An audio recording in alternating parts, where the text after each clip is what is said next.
The elegant dining room of Le Maison buzzed with carefully curated success.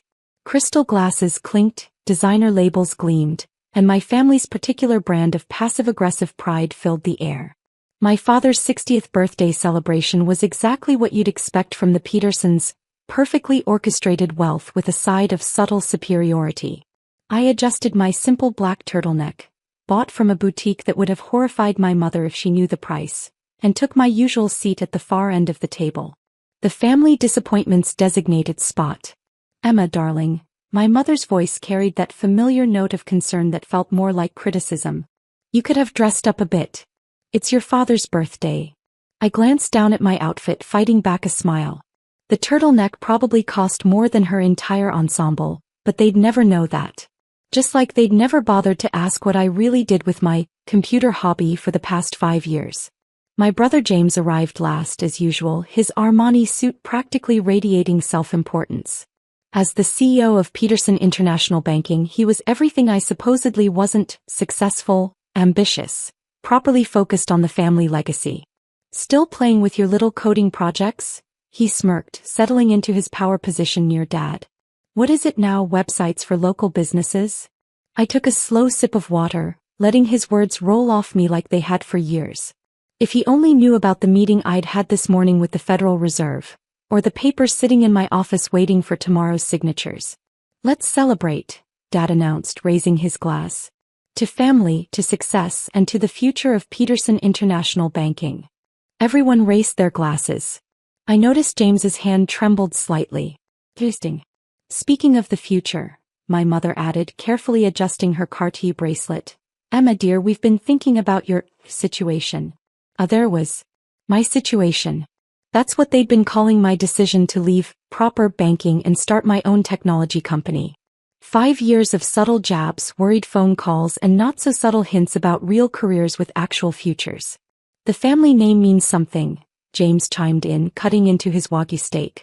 And frankly, your little startup experiments are becoming embarrassing. My phone buzzed silently. A message from Sarah, my COO. Federal Reserve approval confirmed. Documents ready for tomorrow's acquisition. I checked my watch. 16 hours until everything changed. Actually, my mother brightened, we have wonderful news. James has agreed to create a position for you at the bank. Junior Digital Services Coordinator. Perfect for someone with your interests. I studied her face, wondering if she'd even recognize the woman who would be featured in tomorrow's Wall Street Journal. The one they were calling a financial technology revolutionary, the architect of modern banking's future. Did you know, I said carefully, that the banking industry is about to experience its biggest technological shift since the invention of ATMs? James laughed dismissively. Please. I run one of the largest banks in the country. I think I'd know about any major industry changes. My phone buzzed again. Sarah, Peterson International's stock down 3% in after-hours trading. They're starting to notice the liquidity issues. The digital revolution is coming, I continued softly. Banks that don't adapt won't survive. And I suppose your little coding projects will save us all?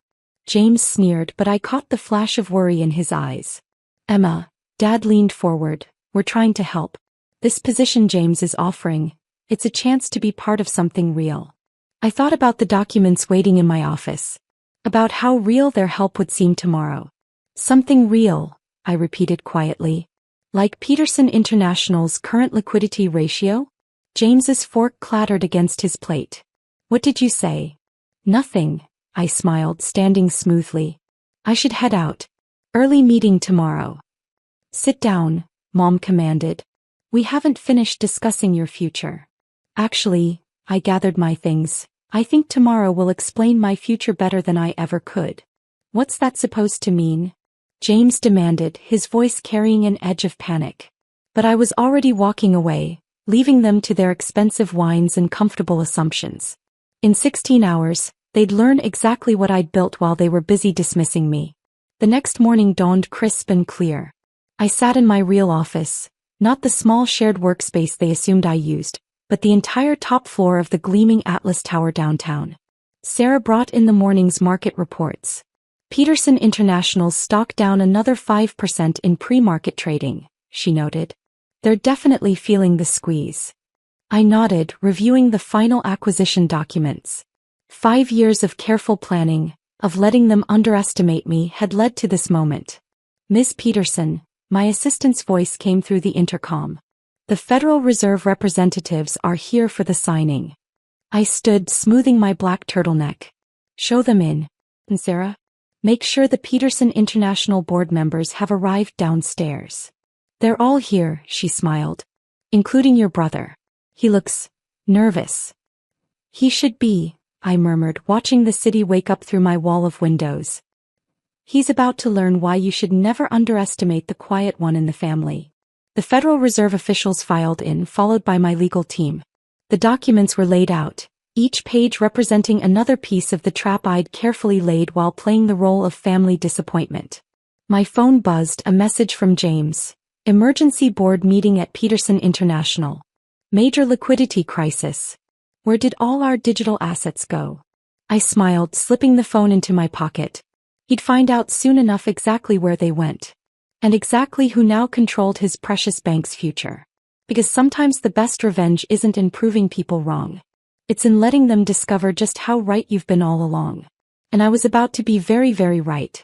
The aftermath hit like a controlled demolition. As I signed the final document transferring control of Peterson International's digital infrastructure to my company, Quantum Core Technologies, the financial world exploded. 47 missed calls from James. 31 from Mom. 52 from Dad. 186 text messages and counting. I sat in my office watching the morning news coverage flood every financial channel while Sarah brought in the latest reports. Tech genius Emma Peterson revolutionizes banking. Quantum Core's digital banking platform becomes industry standard. Peterson International faces crisis as sister company takes control. Your brothers tried to enter the building 4 times, Sarah reported, setting down my coffee. Security had to threaten him with trespassing charges. I picked up my phone to read the latest message from James. What have you done? This is impossible. Our digital infrastructure. Everything's locked. The whole system's running through your servers. Then from Mom. Darling, we're all so shocked. Why didn't you tell us? The ladies at the club are calling you a visionary. Dad's message was shorter. How long have you been planning this? I set the phone down and turned to the wall of screens displaying real-time data from every major bank in the country. All of them now dependent on Quantum Core's revolutionary blockchain banking platform. The same platform James had dismissed as my little coding project. Miss Peterson, my assistant's voice came through the intercom. The Peterson International Board has requested an emergency meeting. They're insistent. I checked the market data. Peterson International's stock had plummeted 30% since opening. Their digital banking services, now controlled by Quantum Core, were the only thing keeping them from complete collapse. Send them up, I said. And Sarah, bring in the integration proposal. The board members filed in looking shell-shocked. James entered last, his perfect suit wrinkled, his usual arrogance replaced by barely controlled panic. What did you do? He demanded. How did you get control of our entire digital infrastructure? I turned my laptop screen toward them, showing a simple document dated 5 years ago. Remember when you asked me to look over the bank's new digital services contract? The one you couldn't be bothered to understand because it was just computer stuff? His face paled. That was a standard service agreement. No, I corrected. That was a master service agreement giving Quantum Core complete control over your digital banking platform. You signed it yourself, James. You just never bothered to read what your disappointing sister put in front of you. This is illegal, he sputtered. We'll sue. On what grounds? I stood, walking to my wall of windows. Everything was properly disclosed, properly signed, properly filed. You just didn't think your little sister's coding projects were worth your attention. The board chairman cleared his throat. Miss Peterson, what exactly do you want? I turned back to face them. Integration. Peterson International becomes part of Quantum Core's global banking network. You keep your name, your basic operations, but your digital services, which account for 80% of modern banking, run through us. Or, James whispered, or you try to rebuild your entire digital infrastructure from scratch. While your competitors all use our superior platform. While your stock continues to plummet. While your clients move to banks that can offer modern services. My phone buzzed, a message from Dad. We need to talk. Family dinner tonight. I showed the message to James. Interesting how quickly playing with computers becomes a serious business discussion when billions are at stake. The board members shifted uncomfortably. They'd all seen the morning's market data. The papers are ready, I nodded to Sarah, who distributed folders to each board member. Full integration. Fair terms. Or you can try to survive in a digital world without digital infrastructure. You planned this, James accused. All those years playing the quiet disappointment. No, I corrected.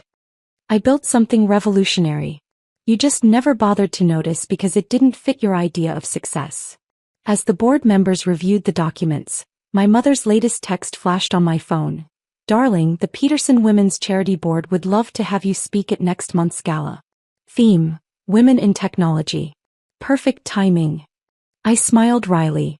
Amazing how quickly embarrassing hobby became visionary leadership, when the numbers got big enough. The terms are fair, the board chairman finally said. More than fair considering our position. Sign, James said quietly, looking older than I'd ever seen him. We don't have a choice. As the papers were signed, Sarah brought in the latest market reports. Quantum Core's stock had soared another 40%. Every major bank in the country was calling about our platform. Welcome to the future of banking, I said as the board members filed out. The one you couldn't see coming because you were too busy looking down on it. James lingered behind, staring at the empire I'd built while he was busy mocking my career choices. The family dinner tonight, he said. Will you come? I looked at him thoughtfully. Will you be ready to actually listen this time? He nodded slowly, humbled at last. I think we all will. The rest of the day passed in a blur of press conferences and integration meetings. By evening, Peterson International was officially part of Quantum Core's network, their stock stabilizing on the news. As I prepared to leave for the family dinner, Sarah brought in one last report. Every major financial publication wants an interview, she said. They're calling it the most brilliant takeover in banking history. I smiled, straightening my black turtleneck. Not a takeover. An evolution. They just didn't evolve fast enough. Looking out over the city, I watched the lights come on in buildings that now ran on my technology. Tomorrow would bring more challenges, more family drama, more attempts to rewrite history. But for now I was exactly where I needed to be. Because sometimes success isn't about proving your family wrong. It's about being so right that they have no choice but to admit they were wrong. The family dinner that evening was nothing like my father's birthday celebration. Gone were the subtle jabs and condescending smiles. Instead, a heavy silence filled our private room at Le Maison as my family struggled to reconcile their narrative about me with the reality of what I'd built. The caviar is excellent, Mom said weakly, trying to maintain some semblance of normalcy. Though I suppose you could buy the entire restaurant now. Actually, I set down my water glass. Quantum Core acquired it last month. Along with most of the high-end properties in the financial district. James choked on his wine. What else do you own that we don't know about? The better question, I replied calmly, is what don't I own that you thought you did?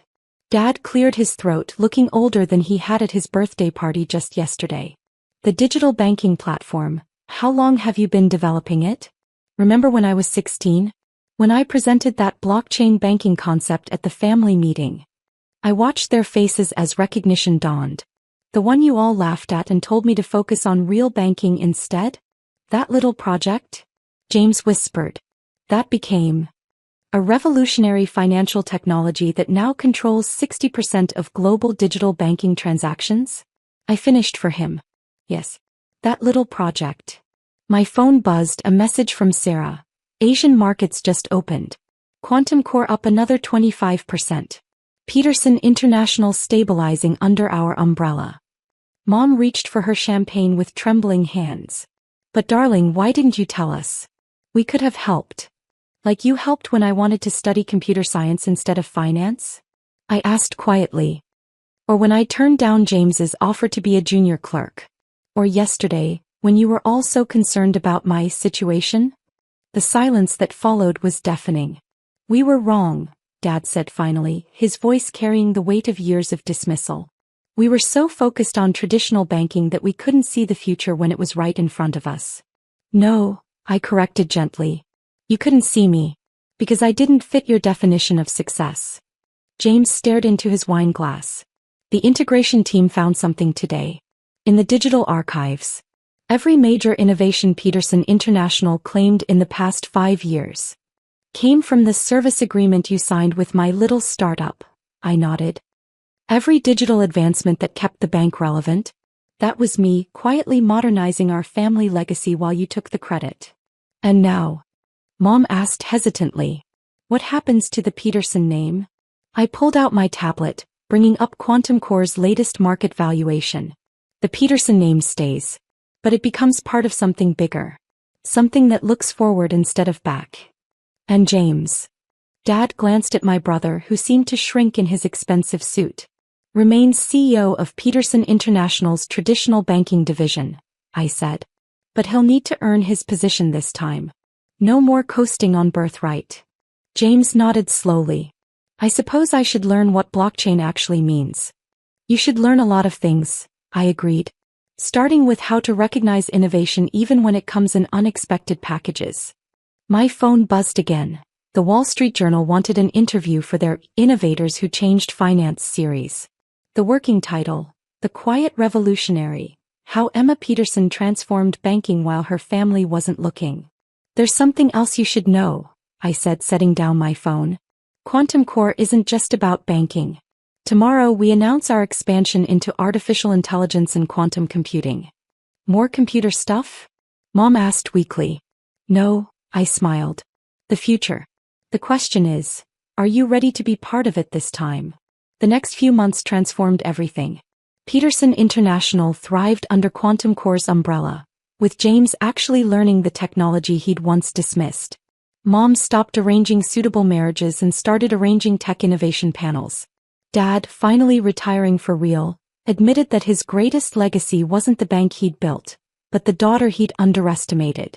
6 months later, I stood in my office reviewing the latest global expansion plans. The Peterson International building, now just one small part of my larger empire, had been renovated into a cutting-edge tech hub. On my wall hung 3 items. The blockchain banking concept I'd presented at 16, the service agreement James had signed without reading, and a simple black turtleneck, the one from that last family dinner.